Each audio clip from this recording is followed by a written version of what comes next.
Oh, bugger. Wrong button. Greetings from Terminal 5. We're back. We're doing another trip report. Can you believe it? It's been since December 2019 since I've last flown. And we're picking it up again today. We're here at Heathrow Terminal 5, my first time here, flying on British Airways to Madrid. It was supposed to be an Airbus A380, but sadly we've suffered a last minute equipment change. So it's now an Airbus A320. To be precise, actually Yankee Delta, built in 2006. So obviously I'm gutted, but had to take one for the team, I guess. I decided to cheer myself up and buy an upgrade. So we're going to be actually flying Club Europe. This is going to be our second ever business class review on the channel. Finnair obviously being the first one. If you haven't seen that already, I'll put it up there so you can see it. So yeah, we're going to head to the lounge because it's due to open any moment, and I want some food. And to be honest, all the shops here are shut, so there's actually nowhere to go. It's about 4:45 in the morning right now. Flight leaves at 6:30. So yeah, let's sit down and enjoy ourselves. I've heard there's two lounges here, the North Lounge and the South Lounge. They're supposedly exactly the same. So we're going to go to the North Lounge because I believe that's roughly where our gates are going to be. So we'll see what that's all about. I'm very, very excited. We'll be flying an A350 on the way back, but that'll be for a whole nother video, which will start off down in Madrid. I'm literally here for the day. It's so nice to be back at the airport. Obviously, you guys see me at Heathrow so much, and it's so nice to finally be in the terminal, actually going somewhere. Sorry about the mask. There's nothing you can do, obviously, you know, rules are rules. But yeah, sit back, relax, enjoy the video, and we'll pick it up in the lounge. Let's go. Loads of seating, so if you are travelling cattle, imagine, there's definitely somewhere to sit. COVID stuff at the airport is actually quite good. It's not very busy, loads of seating. Everyone's able to kind of spread out. There's loads of room for everyone. Alright, so we're in the Galleries Lounge, the North Lounge. Yeah, it's pretty nice. Loads of alcohol. I don't drink, so it doesn't really mean anything to me. But yeah, a menu selection, which I'll show you after. I'll be honest, I think it's a bit limited. I thought there'd be a little bit more. I know it's early in the morning, but I would have thought that like a full English or something would have been on offer. Anyway, I ordered this, which is a bacon and a hash brown roll. It's got loads of filling. It's nice, looks pretty good.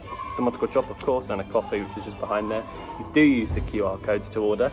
It arrived within probably about 3 or 4 minutes, so that's pretty good going. The aircraft is down there. I'm looking at them. They're currently fueling it up right now, and I've got about an hour to kill here. Wi-Fi's all given, obviously all the food and drink, that's all free. All the staff have been all very accommodating. It's not that busy. I'm here in pretty much a quiet corner, so I can talk to the camera without annoying too many people. Living the life.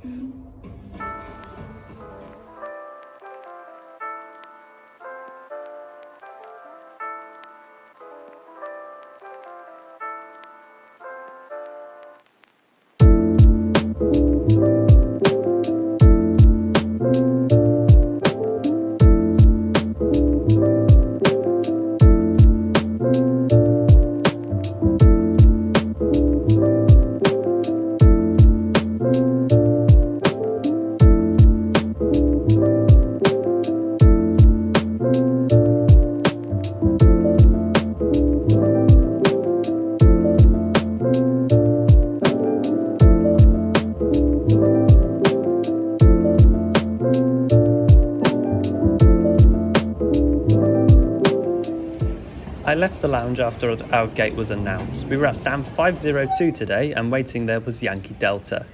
There were lots of devastated Avgeeks, many of which didn't seem aware of the change until actually getting to the gate. This included a father and son who I heard say, "I think we're at the wrong gate." It was at this point I had to break the news that there was sadly no 380 today. I was aware in advance due to a seat change and seat map change on the British Airways app and numerous phone calls to friends who were able to confirm the change for me.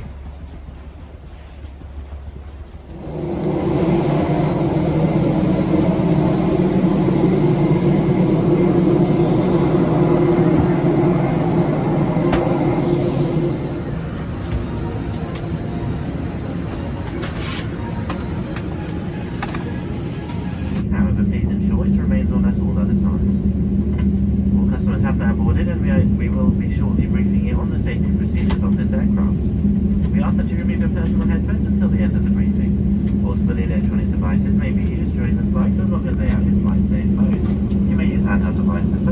Southwest Airways Aviation. The physical seat in Eurotraveller or economy class and Club Europe, which is business class, they're actually exactly the same. The seat pitch is 30 inches, which is very generous. That's an extra inch or two compared to your low-cost carriers. However, in Club Europe, the middle seat is always blocked off, so there's some extra space between you and your seatmate. In that middle seat, there's a tray table on the older A320, such as this one, which is absolutely perfect for placing either mobile phones or drinks during the flight. The tray table and the rest of the cabin was very, very clean, and the crew had told us that the aircraft had been completely sanitised before we all boarded, which was excellent considering at the moment we all want to travel with confidence and have that extra peace of mind. The crew greeting us were all very friendly, and they all had a smile on their faces, and they were very happy to let me run down to economy for some photos. The ticket geezer, who actually scanned my ticket at the gate, even recognised me from SpeedbirdTV's Landor experience.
pocket, safety card, sick bag, sick bag, sick bag.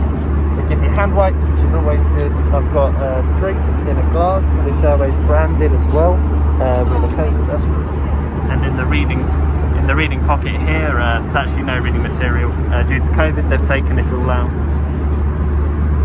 Promptly after drinks was breakfast, with the options of Spanish frittata or an English breakfast. I chose for the latter, which consisted of sausages, scrambled eggs, roasted tomatoes and mushrooms, served with natural yoghurt, fresh fruits, a croissant and jam.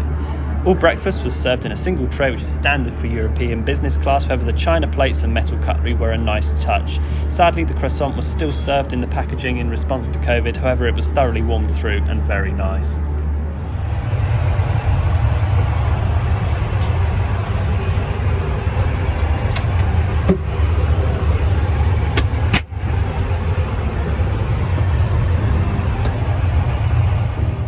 Row 1 was free, so let's explore the seat a little bit further. From a hard product perspective, Club Europe seats have often been criticised for being the same as the economy class seats, with the middle seat blocked off and replaced with the table. This is true, and it allows British Airways to vary its size of Club Europe and Euro traveller cabins depending on how many tickets in each class are sold on a given flight. Many other major European carriers offer a similar European business class concept, so based on expectation and competition, I was satisfied with British Airways' offering. The seat was very comfortable and well padded.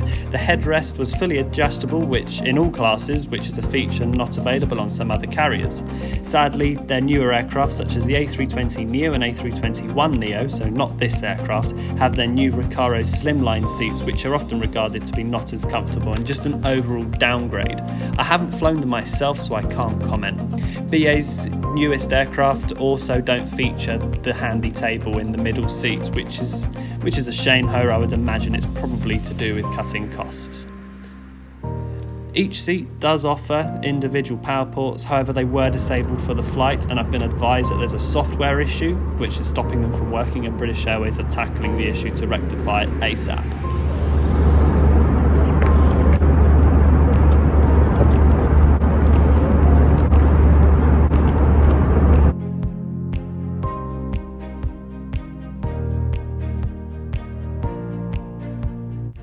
For me, the flight was made memorable by the amazing service from the crew on the ground and in the air.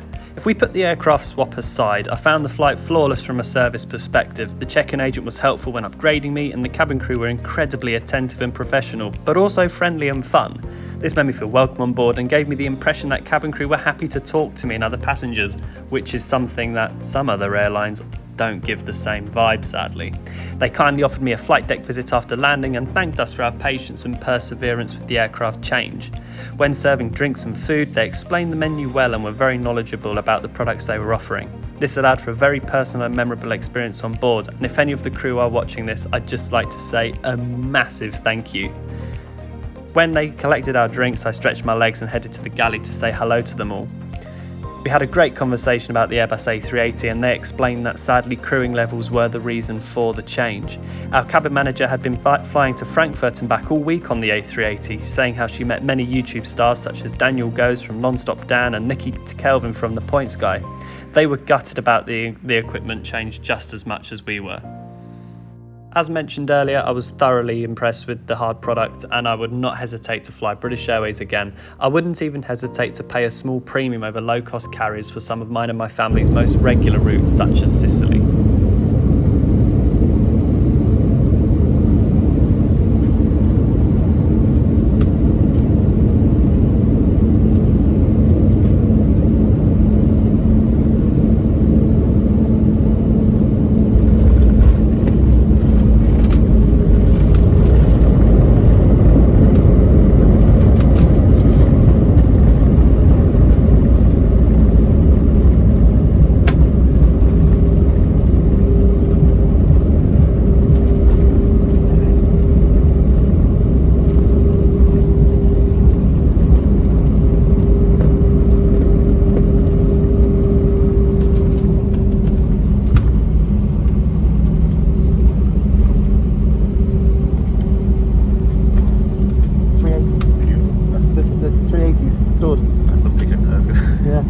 So that's what, 1, 2, 3, there's another one there. There we have it, British Airways, absolutely amazing flight. Thank you so much for watching, guys. I really hope you enjoyed the video. If you did, feel free to like, comment, share, subscribe, do all the usual YouTube jazz. Down below in the description is a link to the Visions Aviation LHR Magazine, where you can find a full written report of the flight. Also down below is SpeedbirdTV's Facebook page, which is a brilliant aviation live streaming and events organisation, as well as the London Heathrow Spotters group, which I recommend you join to get all the latest news and updates around London Heathrow. And that is British Airways Airbus A320 in Club Europe. Welcome to Madrid. I'm off to Barajas Hill. I'm going to do a day of spotting, and then we're going to head back to London Heathrow on, assuming all being well, that is, and touch wood it is, an Airbus A350-900 with Iberia. So, fingers crossed.